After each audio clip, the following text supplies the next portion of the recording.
Thank you, Mr. Chairman, and I thank you, Dr. Morens, for testifying before the Select Subcommittee this afternoon. And if I can, I'm just going to follow up for a question that you were asked by Dr. Maliotakis in reference to whether or not you received any funding or monies in relationship to the amount of funding going to an EcoHealth grant. So to expand on that, did you receive any gift or anything of value during that exchange from Dr. Daszak of EcoHealth? One of Dr. Daszak's scientists, a guy named Kevin, well, I shouldn't mention his name, doesn't matter, but so the EcoHealth people have their own private, it's like a baseball cap. And I made a comment that that's a really cool hat. And he said, I have an extra one, this one's old and it's got some stains on it, I'll just give it to you. So we did. Well, thank you for that. And Dr. Morin, I can understand how very difficult it is for you to be here. You've had an illustrious career. You went to undergrad and medical school at a very prestigious university. I was on faculty at the University of Michigan. You're dual board certified, which is not an easy thing to do, to have dual board certification. As a public health servant and a captain in the public health service, you have been on the forefront on some very important diseases, both virology and other infectious diseases and autoimmune diseases such as Ray's syndrome and Kawasaki's disease. So can you tell us just very briefly, how difficult is it to get into medical school, especially in the 70s and 80s? I don't know. It's Was it easy to get in med school? Pardon? Is it easy to get into medical school? Well, it was never easy, and particularly for somebody like me. When I applied to medical school, the only science course I'd ever had was 9th grade general biology. And do you know what Alpha Omega Alpha is? I believe that's an honorary like fraternity or society for medical students. National Medical Honor Society. Is it easy to get into Alpha Omega Alpha? I don't believe it is. Is it more prestigious to get in the 3rd year or the 4th year?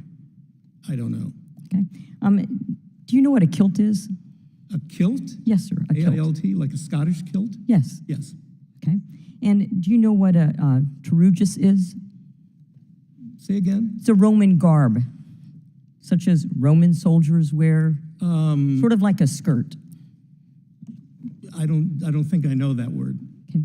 Well, I left home at 16 to put myself through medical school. I was the last person entered my medical school class at the University of Texas in 1982, the last person.